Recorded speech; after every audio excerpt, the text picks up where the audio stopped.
हर हर महादेव। इंद्र द्वारा काम का स्मरण, उनके साथ उनकी बातचीत तथा उनके कहने से काम का शिव को मोहने के लिए प्रस्थान। ब्रह्मा जी कहते हैं, नारद, देवताओं के चले जाने पर दुरात्मा तारक दैत्य से पीड़ित हुए इंद्र ने काम के कामदेव का स्मरण किया। कामदेव तत्काल वहां आ पहुंचा। तब इंद्र ने मित्रता का धर्म बतलाते हुए काम से कहा, मित्र, कालवशात मुझ पर असाध्य दुख आ पड़ा है। उसे तुम्हारे बिना कोई भी दूर नहीं कर सकता। दाता की परीक्षा दुर्भिक्ष में, शूरवीर की परीक्षा रणभूमि में, मित्र की परीक्षा आपत्ति काल में तथा स्त्रियों के कुल की परीक्षा पति के असमर्थ हो जाने पर होती है। तात संकट पड़ने पर विनय की परीक्षा होती है और परोक्ष में सत्य एवं उत्तम स्नेह की, अन्यथा नहीं। यह मैंने सच्ची बात कही है। मित्रवर, इस समय मुझ पर जो विपत्ति आई है उसका निवारण दूसरे किसी से नहीं हो सकता, अतः आज तुम्हारी परीक्षा हो जाएगी।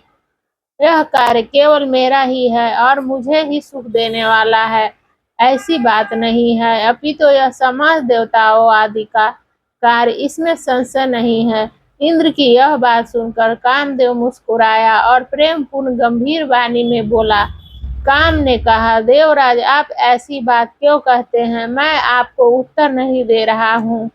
लोक में कौन उपकारी मित्र है और कौन बनावटी, यह स्वयं देखने की वस्तु है, कहने की नहीं। जो संकट के समय बहुत बातें करता है वह काम क्या करेगा?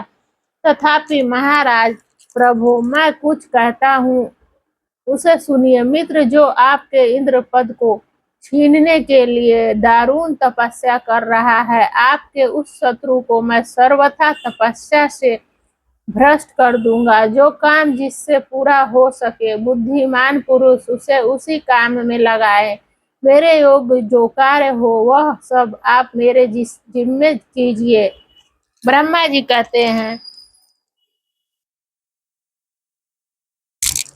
कामदेव का यह कथन सुनकर इंद्र बड़े प्रसन्न हुए। वे कामिनियों को सुख देने वाले काम को प्रणाम करके उससे इस प्रकार बोले। इंद्र ने कहा, तात मनोभव, मैंने अपने मन में जिस कार्य को पूर्ण करने का उद्देश्य रखा है उसे सिद्ध करने में केवल तुम ही समर्थ हो। तुम्हें किसी से उस कार्य का होना संभव नहीं है। मित्रवर, मनोभव काम जिसके लिए आज तुम्हारे सहयोगी अपेक्षा हुई है उसे ठीक ठाक बता रहा हूँ, सुनो। तारक नाम से प्रसिद्ध जो महान दैत्य है वह ब्रह्मा जी का अद्भुत वर पाकर अजेय हो गया है और सभी को दुख दे रहा है। वह सारे संसार को पीड़ा दे रहा है।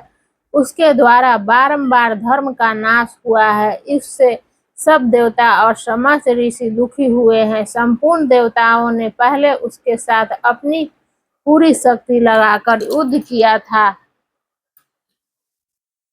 परंतु उसके ऊपर सबके अस्त्र शस्त्र निष्फल हो गए। जल के स्वामी वरुण का पास टूट गया। श्री हरि का सुदर्शन चक्र भी वह सफल नहीं हुआ। श्री विष्णु ने उसके कंठ पर चक्र चलाया किंतु वह वहां कुंठित हो गया।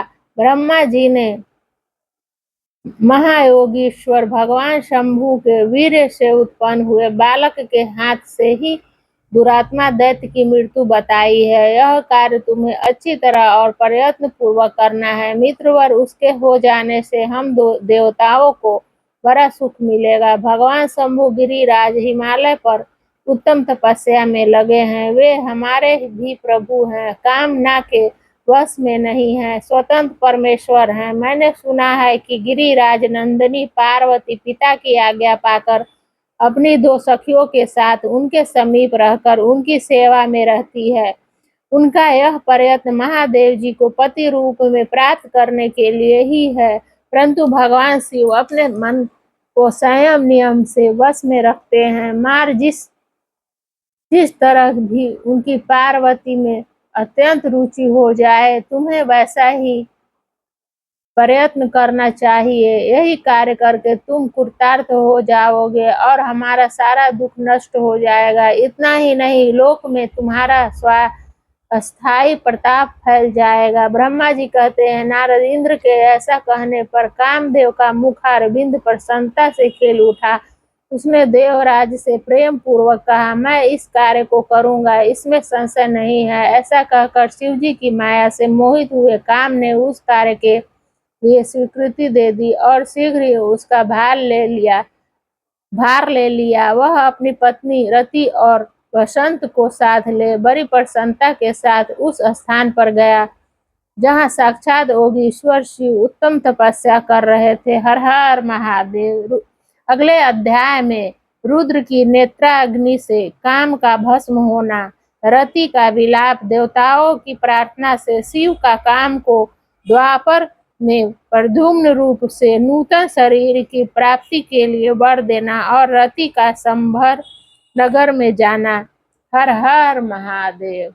अगर आपको ये वीडियो अच्छी लगी हो तो लाइक, कमेंट और सब्सक्राइब करें और मेरा मनोबल बढ़ाएं। हर हर महादेव।